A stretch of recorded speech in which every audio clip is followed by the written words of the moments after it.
সম্মানিত প্রিয় উপস্থিতি, যে মাসে আমি আপনি এখন অবস্থান করতেছি এটা এমন একটি গুরুত্বপূর্ণ মাস, এমন একটি মর্যাদাপূর্ণ মাস। আরবি 12টি মাসের মধ্যে এই মাসটির নাম হলো রবিউল আউয়াল মাস। আর এই রবিউল আউয়াল মাসের গুরুত্ব এত বেশি কেন?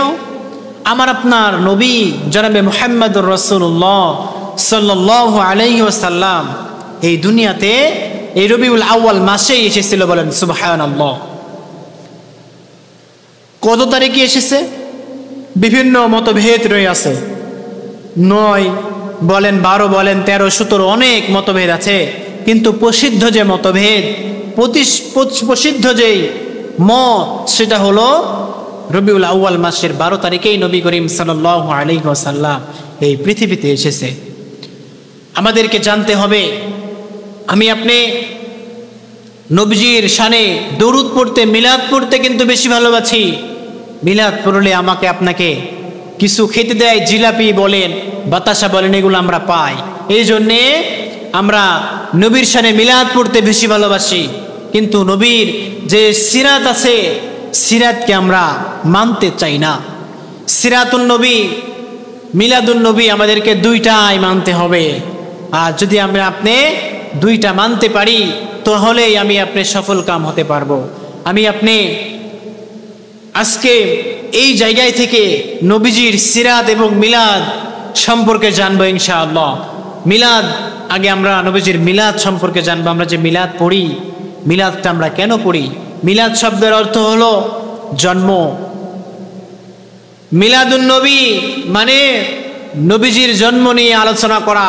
আমাকে আপনাকে নবীজির জন্ম সম্পর্কে জানতে হবে। আর সিরাতুন নবী মানে নবীজির যে সিরাত, তার গোটা বাস্তব 63 বছরের যে জিন্দিগিটা আছে, এই 63 বছরের জিন্দিগির ভিতরে তার কতটুকু আমল, তার পারিবারিক জীবন, অর্থনৈতিক জীবন, রাজনৈতিক জীবন, সামাজিক জীবন, সমস্ত কিছু আমাকে আপনাকে জানতে হবে। চলুন আমরা আজকে নবীজির সিরাত মাহফিল, মিলাদ মাহফিল, সিরাতুন নবী, মিলাদুন নবী সম্পর্কে জানবো ইনশাআল্লাহ।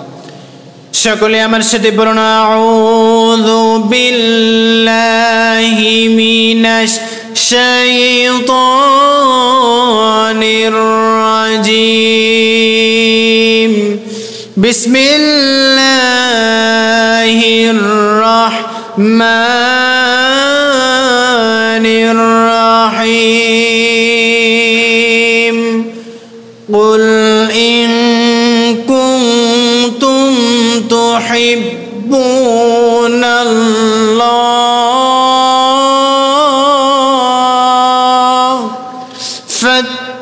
ফাত্তাবিউনি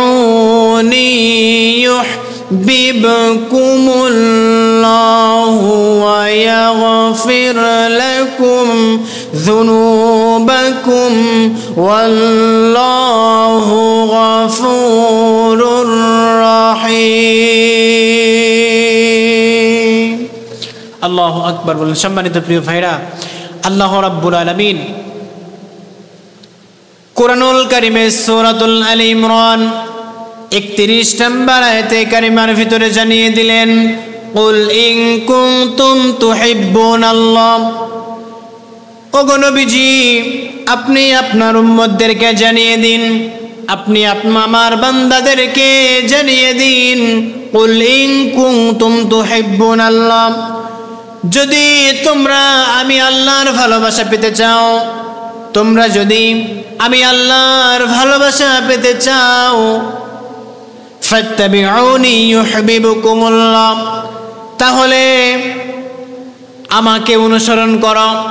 নবীকে বলতে বললেন, ইয়া রাসূলুল্লাহ, আপনি আপনার উম্মতদেরকে জানিয়ে দিন, তোমরা যদি আল্লাহর ভালোবাসা পেতে চাও, তাহলে তোমরা আমি নবীকে অনুকরণ করে চলো।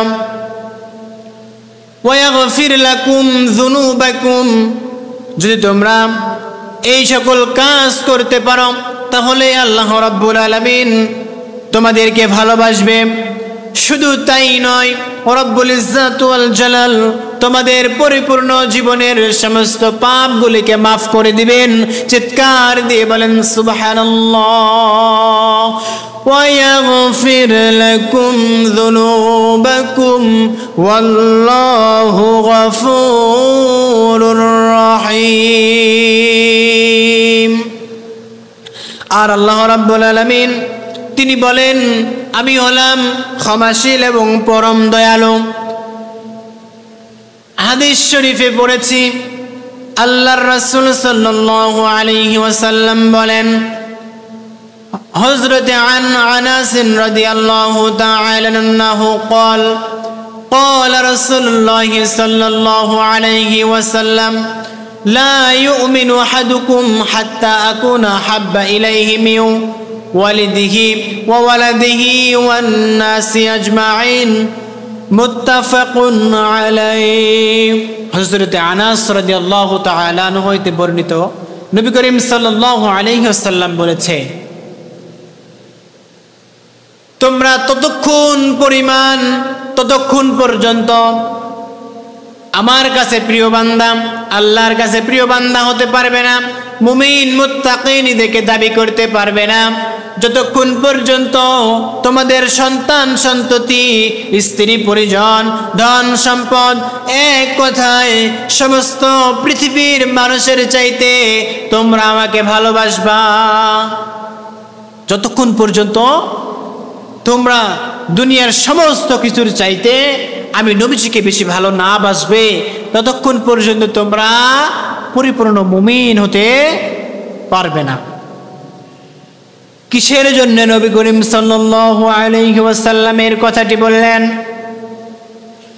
যেই নবীকে আল্লাহ রাব্বুল আলামিন এই দুনিয়ার সমস্ত মানুষদের জন্য রহমত স্বরূপ প্রেরণ করেছে আমার কথা নয় আল্লাহ রাব্বুল আলামিন সূরাতুল আম্বিয়া 107 নম্বর আয়াতে কারিমার ভিতরে বলেন ওয়ামা আরসালনাকা ইল্লা রাহমাতাল লিল আলামিন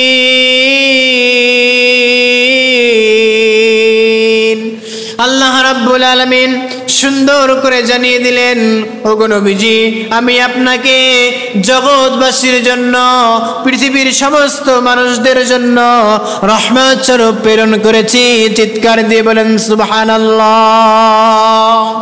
তাহলে আমার নবী হলেন রহমা কেমন রহমত আমার আপনার নবী তিনি আসার পরে সমাজের মধ্যে সুদ ঘুষ মদ জুয়া ব্যভিচার সমস্ত প্রকার অত্যাচার নির্যাতন কিন্তু বন্ধ হয়ে যায় সমস্ত কিছুকে আমার আপনার নবী এসে সংস্কার করেন আয়ামে জাহিলিয়াতের যুগে নবী আমার যখন দুনিয়াতে আসলেন আল্লাহ রাব্বুল আলামিন 570 খ্রিস্টাব্দে আমার আপনার নবীকে আমিনার কুটুরিতে যখন নিয়ে আসলেন আমার আপনার নবী যখন দুনিয়াতে আসলেন সেই সময় থেকে আমার আপনার নবী ওয়ামা আরসালনাকা ইল্লা রাহমাতাল লিল আলামিন আল্লাহ রাব্বুল আলামিন তখন থেকে আমার আপনার নবীকে রহমত স্বরূপ সৃষ্টি করে দিয়েছেন বলেন সুবহানাল্লাহ কেমন রহমত ছিলেন আমার আপনার নবী নবীজির সিরাতের দিকে তাকান শামাইলে তিরমিজি পড়ে দেখুন আমার আপনার নবী কেমন রহমত ছিলেন নবীজির ছোট্ট বয়সে যখন নবী করিম সাল্লাল্লাহু আলাইহি ওয়াসাল্লাম দুনিয়াতে আসলেন মক্কার জমিনে 570 খ্রিস্টাব্দে আমিনার কুটুরিতে মুহাম্মদ সাল্লাল্লাহু আলাইহি ওয়াসাল্লাম যখন আসলেন সেই সময়ের প্রথা অনুযায়ী মদিনা থেকে কিছু মানুষ আসতো মদিনা থেকে কিছু মানুষ আসার পরে তারা মক্কার জমিন থেকে শিশুদেরকে নিয়ে যেত লালন পালন করার জন্য যখন নিয়ে যেত মুহাম্মদ নবী যখন দুনিয়াতে আসলেন আসার পরে আমিনার কুটুরিতে নবীজি যখন শুয়ে আছে ছোট্ট মুহাম্মদ এমন নুরানি চেহারা এমন শরীরের গঠন এমন মানুষকে আর কখনো মানুষ দেখে নাই মুহাম্মদকে নিয়ে আসার জন্য সেই সময়ের প্রথা অনুযায়ী যখন আমিনার ঘরে মুহাম্মদ আসলো, আমিনা প্রচার করে দিল, ও পৃথিবীর মানুষ, তোমরা শুনে নাও, তোমরা জেনে নাও, আমার ঘরে যে মুহাম্মদ এসেছে, আমি এই মুহাম্মদকে লালন পালন করার জন্য তোমাদেরকে দিয়ে দিতে চাই। মদিনা থেকে কিছু মানুষ আসা শুরু করলো। মক্কার জমিন থেকে ছোট ছোট শিশু বাচ্চাদেরকে যখন নিয়ে যাওয়া শুরু করলো, আমিনার ঘরে যে ছোট্ট মুহাম্মদ আছে, কোনো ব্যক্তি নিয়ে আসার জন্য বলে না, ও আমিনা, তোমার ঘরে কে আছে আমাকে বলো, এমন কথা কিন্তু কেউ বলে না। মদিনার জমিন থেকে হালিমাতুস সাদিয়া নামে একজন মহিলা মক্কার জমিনে রওনা হয়েছে ছোট্ট শিশুকে নেওয়ার জন্য। এমন সময় তার উটটি জীর্ণ শীর্ণ, তার উনানে কোনো আগুন জ্বলত না, তার স্তনে কোনো দুধ ছিল না। মদিনা থেকে যখন আসা শুরু করেছে, রাস্তায় তার ছোট্ট সন্তান বলতেছে, ও মা, ক্ষুধার যন্ত্রণা তো আর সহ্য করতে পারছি না, ও মা, তুমি আমাকে দুধ পান করাও। হালিমাতুস সাদিয়া বলে, যখন আমার সন্তান আমাকে বলল, ও মা, আমাকে দুধ পান করিয়ে দাও, আমি আমার স্তনের দিকে তাকিয়ে দেখি আমার স্তনটি পুরা শুকিয়ে গেছে, একটু দুধ তার ভিতরে নাই। সন্তানকে বুঝ দিলাম। এমন করতে করতে যখন মদিনা থেকে মক্কায় রওনা করলাম, মাঝ রাস্তায় কিছু লোককে দেখতে পেলাম মক্কার জমিন থেকে ছোট্ট ছোট্ট শিশুদেরকে নিয়ে বাড়ির দিকে রওনা হয়েছে। হালিমা বলে, আমি মক্কা থেকে রওনা করা কিছু মানুষদেরকে জিজ্ঞাসা করলাম, ও বোন, ও ভাই, মক্কার জমিনে কি আর কোনো মানুষ আছে নাকি, আর কোনো ছোট্ট ছোট্ট শিশু আছে নাকি, আমি নিয়ে যেতে চাই। এমন সময় কিছু মানুষ বলতেছে, মক্কার জমিনে মানুষ আছে কিনা আমি বলতে পারবো না, ছোট ছোট শিশু সন্তান আছে কিনা আমি বলতে পারবো না, তবে একটা খবর আমি তোমাদেরকে দিতে পারি, আব্দুল্লাহর ঘরে আমিনার কুটুরিতে একজন ছোট্ট শিশু জন্মগ্রহণ করেছে, যার বাবা পৃথিবীতে আসার আগেই দুনিয়া থেকে বিদায় নিয়ে চলে গেছে। তুমি যদি চাও সেই মানুষটিকে নিয়ে আসতে পারো, সেই ছোট্ট শিশুকে নিয়ে আসতে পারো। এই কথা যখন হালিমাতুস সাদিয়া শুনতে পাইল, পাওয়ার সঙ্গে সঙ্গে তিনি মক্কার জমিনে রওনা করা শুরু করেছে। যখন হালিমাতুস সাদিয়া আমিনার ঘরের সামনে আসলো, আসার পরে আমিনার ঘরে যখন নক করলো, সালাম দিল, আসসালামু আলাইকুম। সালাম দেওয়ার পরে আমিনা ঘর থেকে বলতেছে, ও বোন, কে তুমি আর কেন এসেছ? হালিমা বলে, ও বোন, আমি তোমার সন্তানকে নিয়ে যেতে এসেছি।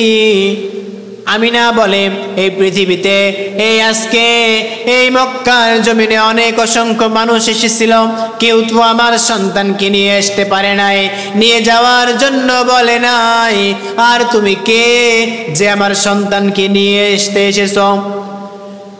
হালিমাতুস সাদিয়া বলে, আমি মদিনা থেকে এসেছি, আমি চাই আপনার সন্তানকে নিয়ে যেতে। আমিনা বলে, ও বোন, তুমি আমার সন্তানকে নিয়ে যাও, কিন্তু তুমি একটা কথা স্মরণ করে রাখো, আমার ছোট্ট মুহাম্মাদের কিন্তু বাবা নাই, আমি আমার সন্তানকে লালন পালন করার জন্য কিন্তু কোনো কিছু দিতে পারবো না।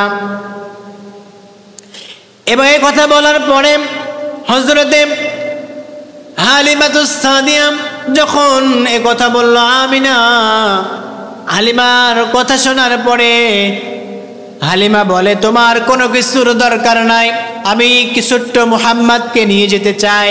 আমিনা যখন ঘরের নখ খুলল, হযরতে হালিমা বলে, আমি যখন ঘরের ভিতরে রওনা করলাম, প্রবেশ করলাম, আমি যখন ছোট্ট মুহাম্মাদের দিকে তাকাই, ওয়াল্লাহি আল্লাহর কসম করে বলি, দুনিয়ার বুকে এত পরিমাণ মানুষ আমি দেখেছি, এত পরিমাণ ছোট্ট ছোট্ট শিশু সন্তানকে লালন পালন করলাম। ওয়াল্লাহি আল্লাহর কসম করে বলি, এই ছোট্ট মুহাম্মাদের মতো এত সুন্দর মানুষ আমি আর কখনো এই পৃথিবীর বুকে দেখি নাই। চিৎকার দিয়ে বলেন সুবহানাল্লাহ। কেমন রহমত ছিল আমার নবী, রহমতের ব্যাখ্যা দিতেছি সম্মানিত প্রিয় ভাইরা, গভীর মনোযোগ দিয়ে কথাগুলো শুনবেন। হযরতে হালিমা বলেন, আমি যখন ছোট্ট মুহাম্মাদকে কোলে নিয়ে, আমার স্তনে কোনো দুধ ছিল না, মুহাম্মাদকে কোলে নেওয়ার সঙ্গে সঙ্গে আমার স্তনটি দুধে পরিপূর্ণ হয়ে যায়। চিৎকার দিয়ে বলেন সুবহানাল্লাহ। শুধু তাই নয়, আমার উটটি ছিল জীর্ণ শীর্ণ, মুহাম্মাদকে নেওয়ার পরে যখন আমি আমার উটের উপরে চড়ে বসলাম, উঠতে যাওয়ার মতো ক্ষমতা ছিল না।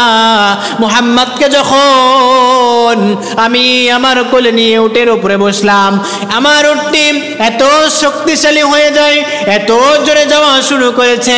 আমি আমার বাড়িতে পৌঁছে গেলাম। বাড়িতে পৌঁছে যাওয়ার পরে আমি যাদেরকে রাস্তার মাঝখানে দেখেছিলাম, তাদেরকে দেখি তারা কবলে আমার বাড়ি পার হচ্ছে।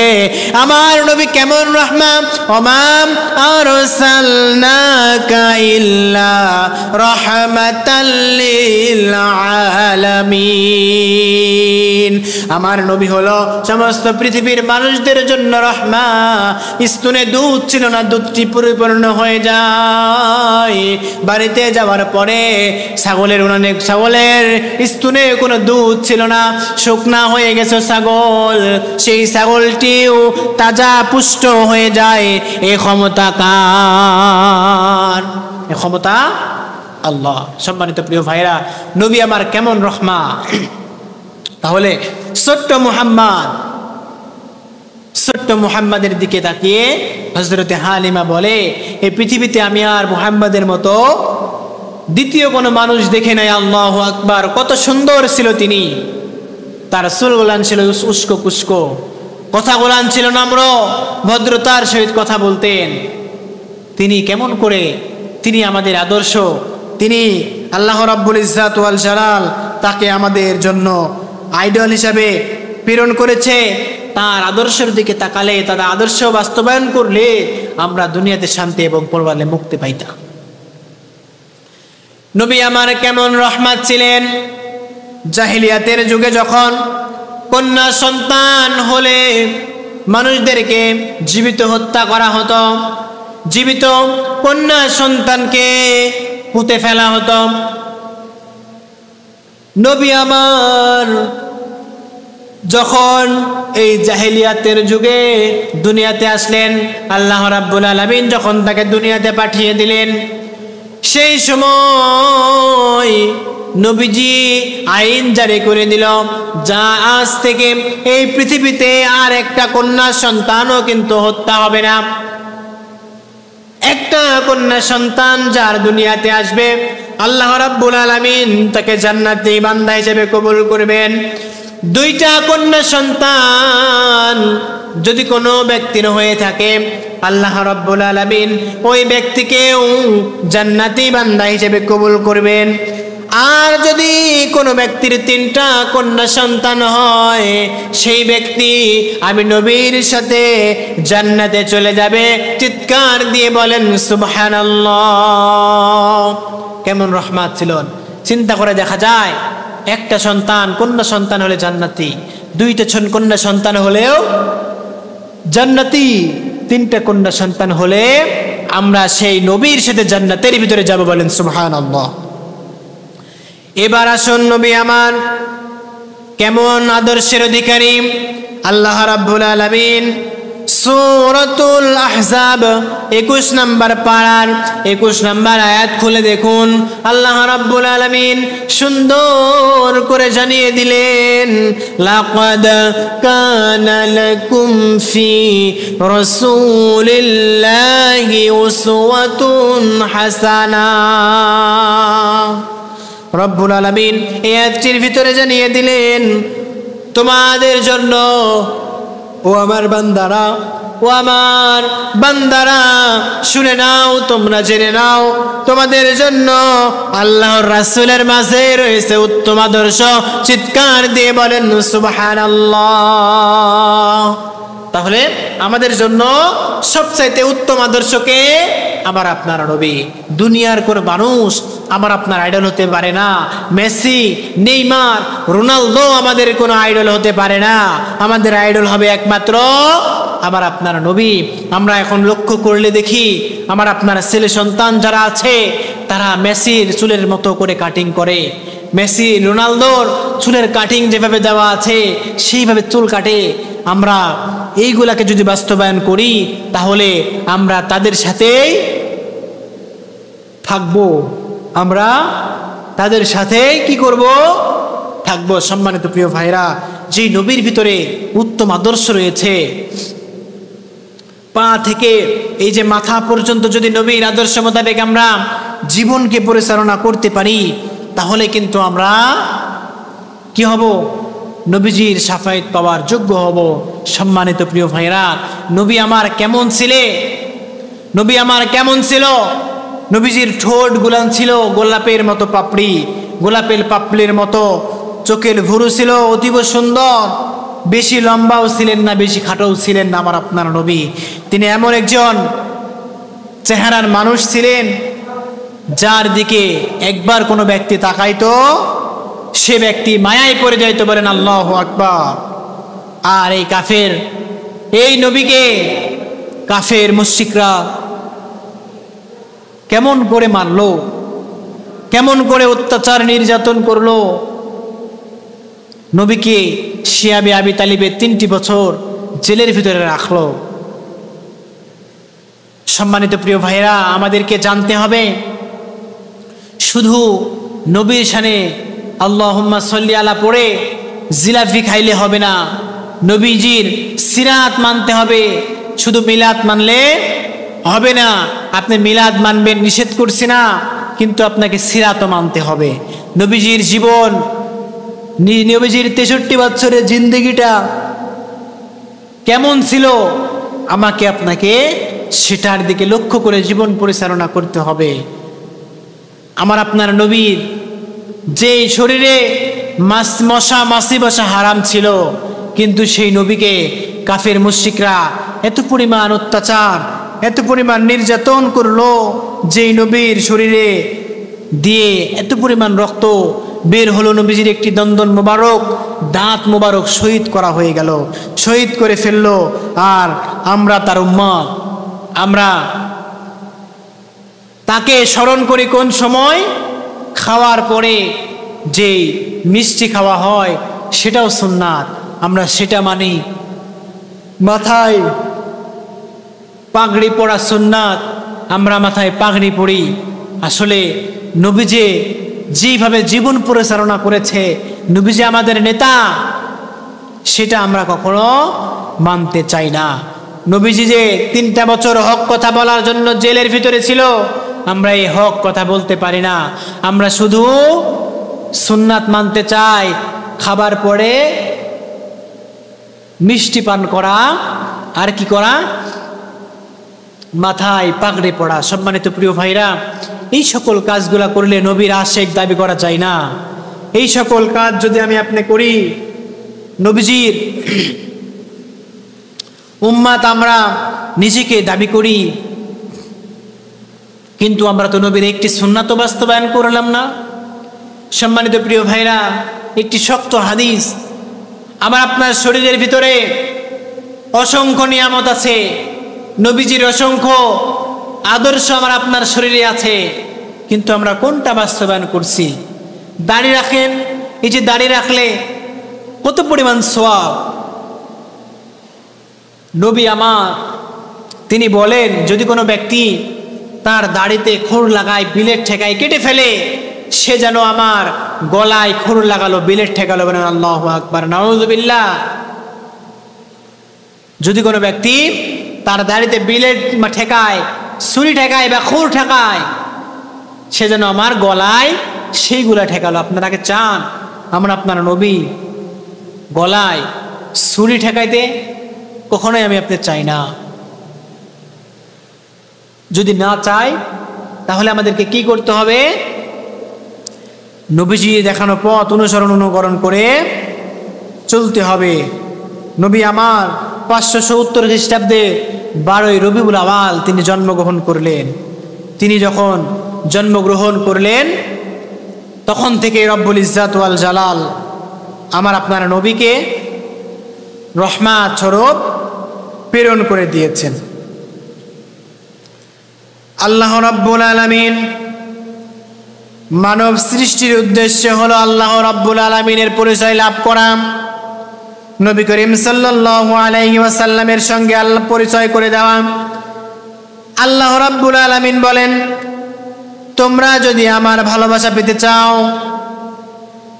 তোমরা যদি আমার ভালোবাসা পেতে চাও তাহলে তোমরা তোমার নবীকে অনুকরণ করে চলো।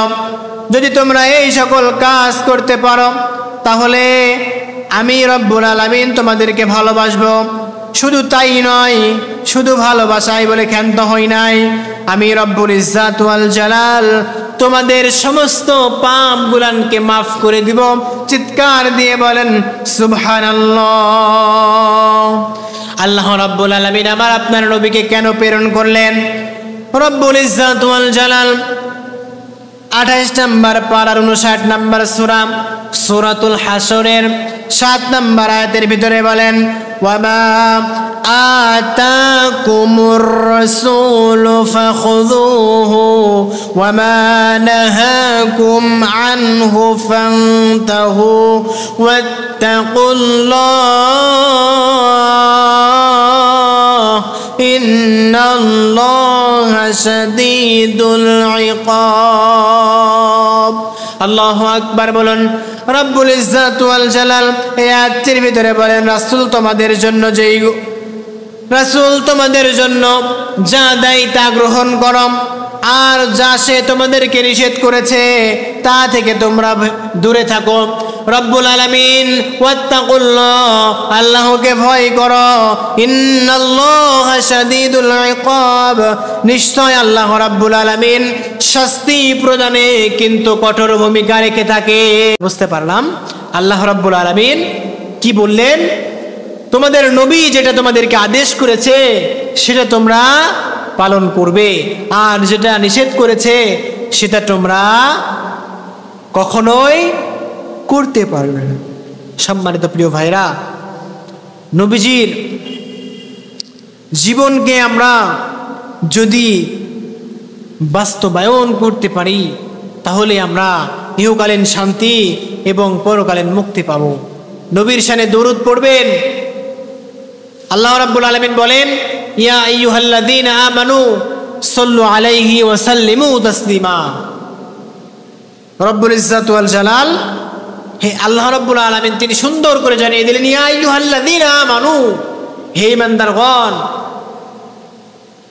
তোমরা তোমার নবীর প্রতি, তোমার নেতার প্রতি দরুদ পাঠ করো।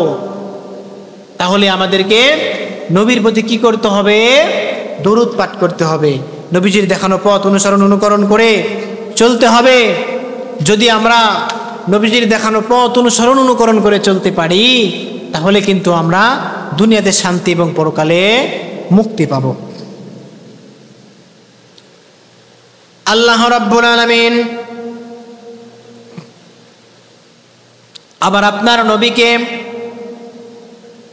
কেন পাঠিয়েছেন, কোন কারণে রব্বুল ইজ্জাত ওয়াল জালাল এই দুনিয়াতে আমার আপনার নবীকে পাঠিয়ে দিলেন, আল্লাহ তাআলা সুন্দর করে সেই কারণটি সূরাতুল আহজাব 45 নম্বর আয়াতে কারিমার ভিতরে জানিয়ে দিলেন, ইয়া আইয়ুহান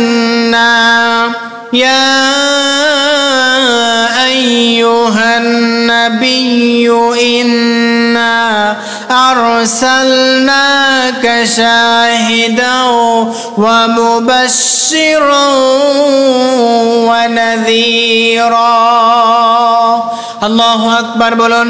আল্লাহ রাব্বুল আলামিন আজ থেকে ১৫০০ বছর আগে এই কথাটি বললেন, ওগো নবীজি আপনি আপনার উম্মতদেরকে জানিয়ে দিন, আপনি আমার বান্দাদেরকে জানিয়ে দিন, আমি আপনাকে পাঠিয়েছি সাক্ষ্যদাতা ও সুসংবাদদাতা ও সতর্ককারী রূপে। বলেন সুবহানাল্লাহ।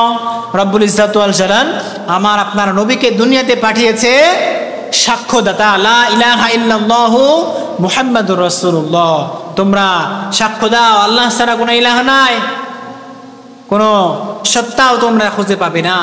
তোমরা এক আল্লাহকে বিশ্বাস করো, হাদিস কোরআনকে মেনে জীবন যাপন করো, আর সুসংবাদদাতা কোনটা করলে ভালো হবে, কোনটা করলে মন্দ হবে, সেই সকল দায়িত্ব রব্বুল ইজ্জত ওয়াল জালাল আমার আপনার নবীকে দিয়ে এই দুনিয়াতে কি করেছেন, পাঠিয়ে দিয়েছেন। সম্মানিত প্রিয় ভাইরা, আল্লাহ রাব্বুল আলামিন আমার আপনার নবীকে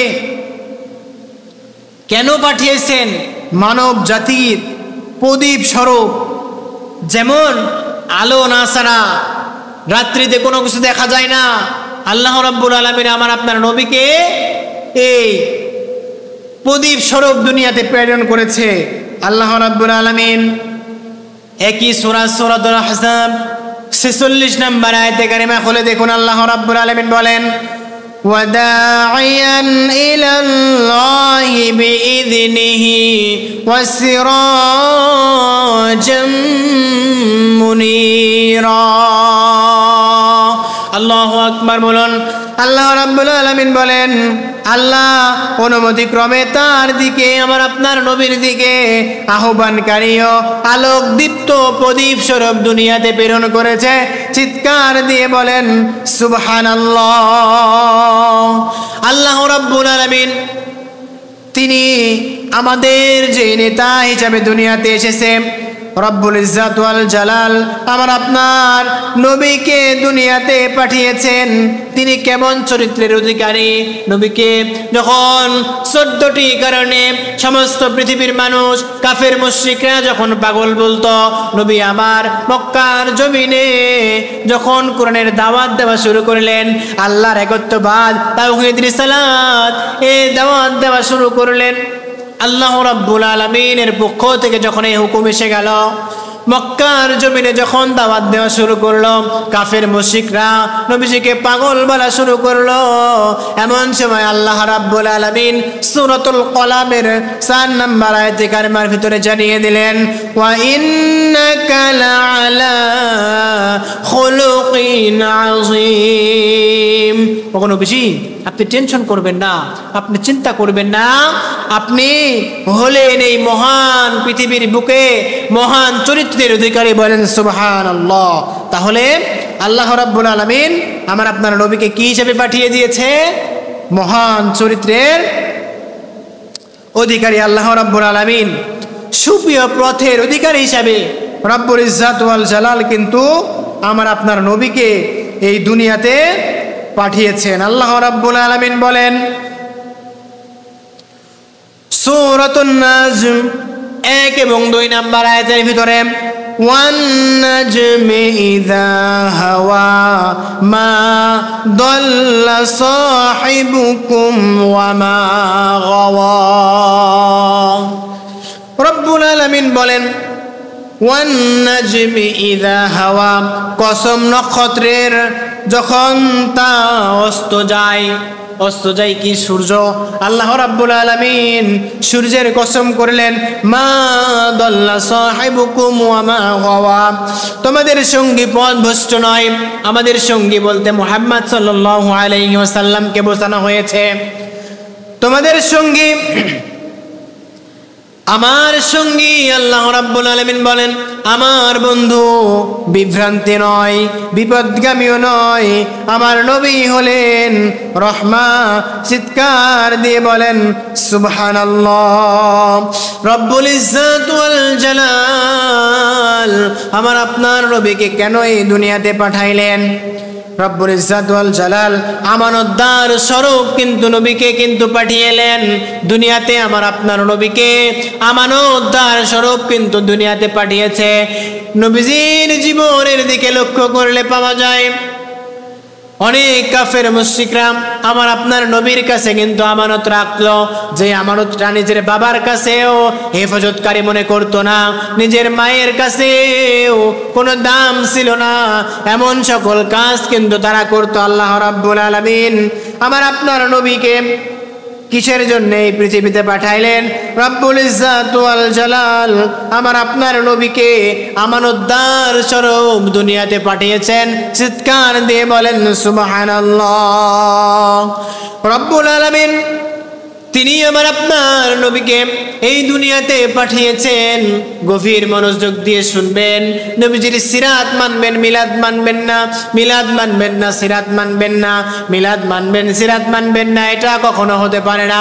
মিলাদকেও মানতে হবে, সিরাতকেও আমাকে আপনাকে মানতে হবে। নবীজি যেভাবে জীবন যাপন করেছে সেইভাবেই কিন্তু আমাকে আপনাকে জীবন যাপন করতে হবে। আল্লাহ রাব্বুল আলামিন আমার আপনার নবীকে এই দুনিয়াতে পাঠিয়েছেন অবিশ্বাসীদের জন্য, যারা দুনিয়াতে অবিশ্বাস করতো, আল্লাহকে মানতো না, তাদের জন্য রব্বুল আলামিন কঠোর শক্তকারী হিসাবে দুনিয়াতে পাঠিয়েছেন। তাদেরকে কখনো তিনি ছাড় দিয়ে কিন্তু কথা বলেন নাই।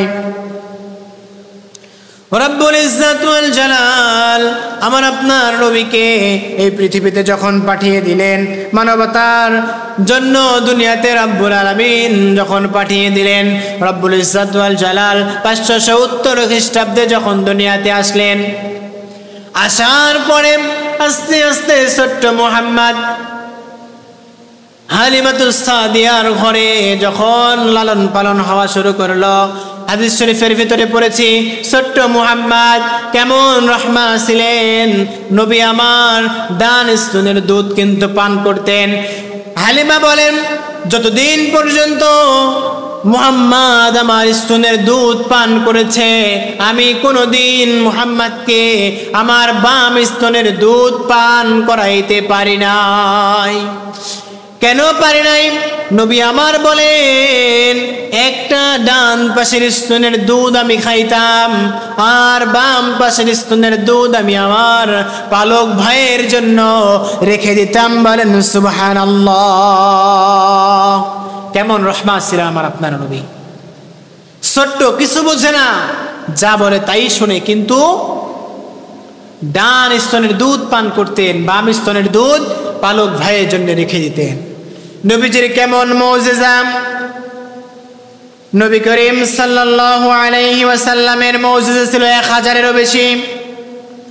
তার ভিতরে নবী করিম সাল্লাল্লাহু আলাইহি ওয়াসাল্লাম বলেন 1000 মুজিজার মধ্যে সবার শ্রেষ্ঠ সর্বোচ্চ মুজিজা হলো পবিত্র কোরআনুল কারীম। চিৎকার দিয়ে বলেন সুবহানাল্লাহ। তাহলে সবচাইতে বড় মুজিজা হলো কোরআনুল কারীম। দ্বিতীয় নাম্বার মুজিজা হলো হাদিস শরীফ। আল্লাহ রাব্বুল আলামিন কোরআনের পরেই নবীর মুখের হাদিসের প্রাধান্য দিয়েছে। কোরআনকে যদি তোমরা বুঝতে না পারো, নবীজির মুখের বাণী হাদিস শুনে শুনে তোমরা তা স্পষ্ট করে নাও, তাফসীর পড়ে তা স্পষ্ট করে নাও। নবীজির 1000 মুজিজার মধ্যে সর্বশ্রেষ্ঠ মুজিজা হলো রব্বুল আলামিন, আল্লাহ রাব্বুল আলামিন সর্বশ্রেষ্ঠ মুজিজা স্বরূপ আমার আপনার নবীকে পবিত্র কোরআনুল কারীম দিয়ে দিয়েছে। বলেন সুবহানাল্লাহ।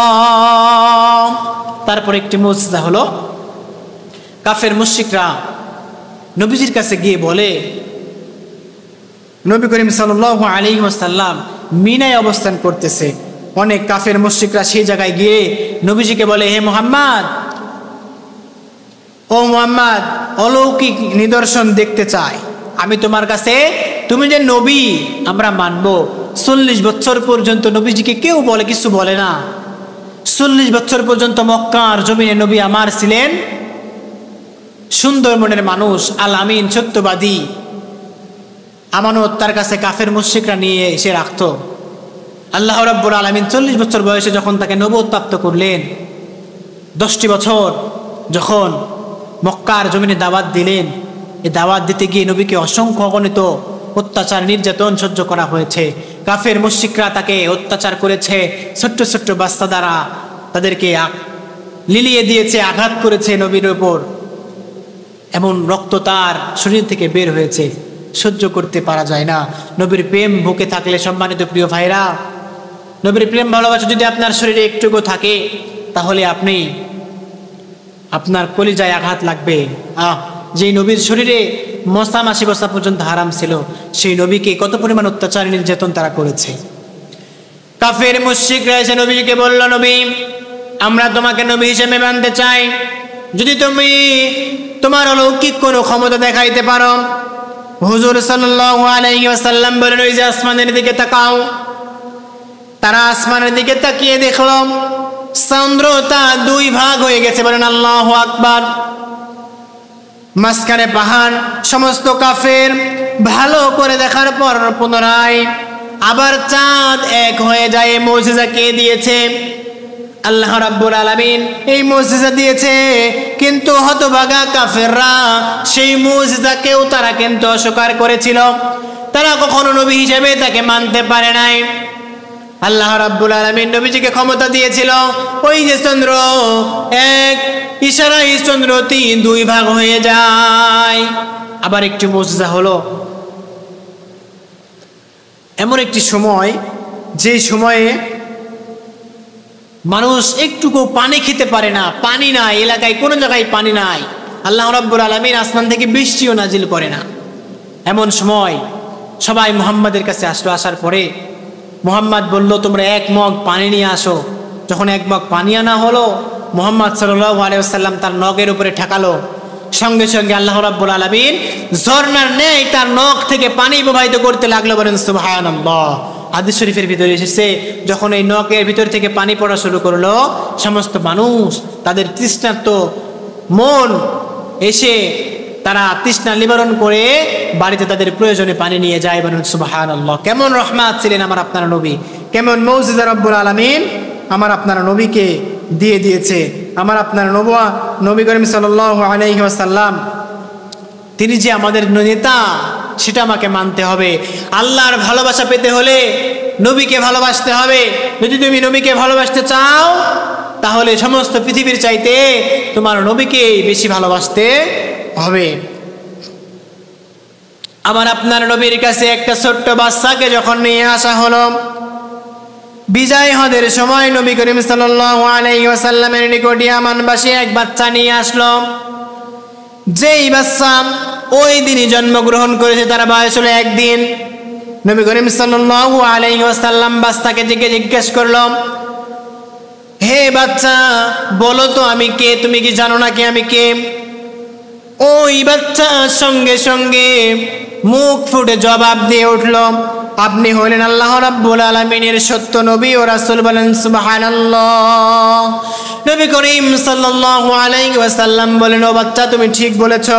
আল্লাহ রাব্বুল আলামিন তোমার বয়সের উপর রহমত নাজিল করুন। চিৎকার দিয়ে বলেন সুবহানাল্লাহ। ছোট্ট বাচ্চা, কিছুই জানে না, কথা বলতে পারে না, নবীজির কাছে নিয়ে যাওয়া হলো। নবী বলল, বলো তো আমি কে? সঙ্গে সঙ্গে তিনি কি বললেন? আপনি হলেন আল্লাহর সত্য নবী, আমাদের রাসূল, রব্বুল ইজ্জাত ওয়াল জালাল। কেমন করে সেই নবীকে আমাদের জন্য আইডল করলেন, আমাদেরকে একটু ভাবতে হবে। নবীর তিনটি ভাগে বিভক্ত নবীজির জীবনী। 1 থেকে 40 বছর, এটা হলো নবুয়াতের জীবন, সাধারণ জীবন। 40 থেকে 10 বছর মক্কার জিন্দিগি, এবং 50 থেকে 63 বছর পর্যন্ত মদিনার জীবন, সুখের জীবন নবী করিম সাল্লাল্লাহু আলাইহি ওয়াসাল্লাম পার করেছে। তারা মদিনাবাসী সবাই নবীজির কথা শুনে নবীজির হাতে কালেমা পড়ে মুসলমান হয়ে গিয়েছে। নবী করিম সাল্লাল্লাহু আলাইহি ওয়াসাল্লাম কেমন করে সামাজিক জীবন বাস্তবায়ন করেছে, কেমন করে সংসার জীবন পরিচালনা করেছে, কেমন করে রাজনৈতিক জীবন পরিচালনা করেছে, কেমন করে অর্থনৈতিক জীবন পরিচালনা করেছে, কেমন করে সমস্ত জায়গায় কুরআন সুন্নাহ মোতাবেক জীবন পরিচালনা করেছে, নবী করিম সাল্লাল্লাহু আলাইহি ওয়াসাল্লাম যেইভাবে তার রাষ্ট্রকে পরিচালনা করেছে, কখনো এই রাষ্ট্র কায়েম করা এই কোরআনকে বাদ দিয়ে কখনো সম্ভব হবে? কখনো কুরআনুল কারীমের আইন ছাড়াই বাস্তবায়ন করা কিন্তু সম্ভব হবে না। সম্মানিত প্রিয় ভাইরা, নবী সাল্লাল্লাহু আলাইহি ওয়াসাল্লাম 570 খ্রিস্টাব্দে রবিউল আউয়াল মাসে জন্মগ্রহণ করেন। এক এক করতে করতে নবী করিম সাল্লাল্লাহু আলাইহি ওয়াসাল্লাম যখন দুনিয়াতে আসলো, আসার পরে হালিমাতুস সাদিয়ার ঘরে যখন নিয়ে যাওয়া হয়, ছোট্ট মুহাম্মদ বড় হওয়া শুরু করলো। করতে করতে আল্লাহ রাব্বুল আলামিন যখন তাকে হুকুম করলো 40 বছর বয়সে নবুয়ত প্রাপ্ত হলো, কালেমার দাওয়াত দেওয়া শুরু করলো। কুরআনুল কারীম কিন্তু তার উপর নাজিল করা শুরু হলো। মক্কার জমিনে দাওয়াত দেওয়া শুরু করলো। কাফের মুশরিকরা কত পরিমাণ অত্যাচার নির্যাতন কিন্তু করলো। এই অত্যাচার নির্যাতন সহ্য করার পরে নবী করিম সাল্লাল্লাহু আলাইহি ওয়াসাল্লাম মদিনার জিন্দেগিতে যাওয়ার পরে কালেমার দাওয়াত দেয়। এমন করতে করতে নবী করিম সাল্লাল্লাহু আলাইহি ওয়াসাল্লাম 63 বছর বয়সে বিদায় হজের ভাষণে নবী করিম সাল্লাল্লাহু আলাইহি ওয়াসাল্লাম একটি কথা বলেছিল, যে পৃথিবীর মানুষ তোমরা শুনে নাও, তোমরা যদি দুইটা জিনিসকে আঁকড়ে ধরতে পারো তাহলে তোমরা কখনো পথভ্রষ্ট হবে না। 1 নাম্বার হলো আল্লাহর কোরআন, আর 2 নাম্বার হলো আমি নবীর সুন্নাহ, আমি নবীর হাদিস। এই দুইটা যদি তোমরা বাস্তবায়ন করতে পারো, দুনিয়ার জমিনে কখনো তোমরা পথভ্রষ্ট হবে না। সম্মানিত প্রিয় ভাইরা, নবী করিম সাল্লাল্লাহু আলাইহি ওয়াসাল্লাম 63 বছর জিন্দেগিটা পার করার পরে 63 বছর বয়স যখন পরিপূর্ণ হয়ে যায়, নবী করিম সাল্লাল্লাহু আলাইহি ওয়াসাল্লাম এই রবিউল আউয়াল মাসের ঠিক 12 তারিখে আবার এই দুনিয়া থেকে বিদায় নিয়ে চলে যায়। আল্লাহ রাব্বুল আলামিন নবী করিম সাল্লাল্লাহু আলাইহি ওয়াসাল্লামকে ডেকে নিয়েছে। নবী করিম সাল্লাল্লাহু আলাইহি ওয়াসাল্লামের উপর আমাকে আপনাকে বেশি বেশি দরুদ পাঠ করতে হবে। আল্লাহ রাসূল সাল্লাল্লাহু আলাইহি ওয়াসাল্লাম বলেন, যদি কোনো ব্যক্তি একবার দরুদ পাঠ করে আল্লাহ রাব্বুল আলামিন তার উপর 10টি রহমত নাজিল করে। শুধু তাই নয়, 10টি গুনাহ মাফ করে দেয়। শুধু তাই নয়, রব্বুল ইজ্জত ওয়াল জালাল 10টি মর্যাদা বৃদ্ধি করে দেয়। বলেন সুবহানাল্লাহ। আল্লাহ রব্বুল ইজ্জত ওয়াল জালাল আমাকে সহ আপনাদের সকলকে নবীজির দেখানো পথ অনুকরণ করে দুনিয়াতে চলার তৌফিক দান করুন। যদি আমরা নবীজির দেখানো পথ অনুকরণ করে চলতে পারি, নবীজির আদর্শ মোতাবেক জীবন পরিচালনা করতে পারি, নবীজির সুন্নাহ মোতাবেক জীবন পরিচালনা করতে পারি, তাহলে কিন্তু আমার আপনার মতো আর সৌভাগ্যবান আর কেউ হতে পারবে না। কারণ রব্বুল আলামিন তার শাফায়াত ব্যতীত কাউকে জান্নাত দিবেন না। তার শাফায়াত আমাকে আপনাকে পেতে হলে নবীজির প্রতি বেশি থেকে বেশি দরুদ পড়তে হবে।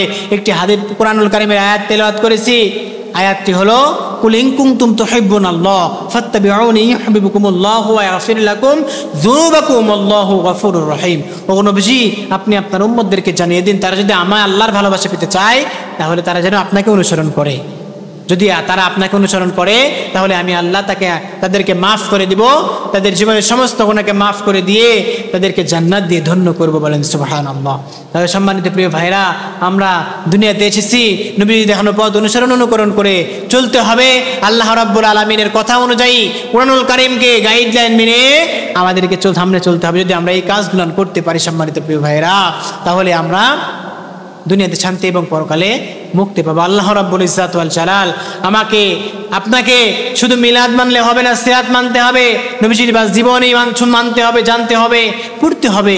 যদি আমরা জানি, মানতে পারি, তাহলে আমরা আসল সফলতা পেতে পারবো। সম্মানিত প্রিয় ভাইরা, যতটুকু আলোচনা করলাম সম্মানিত প্রিয় ভাইরা, আল্লাহ রাব্বুল ইজ্জত ওয়াল জালাল সর্বপ্রথমে আমাকে, তারপরে আপনাদের সকলকে সহিভাবে মানার তৌফিক দান করুন।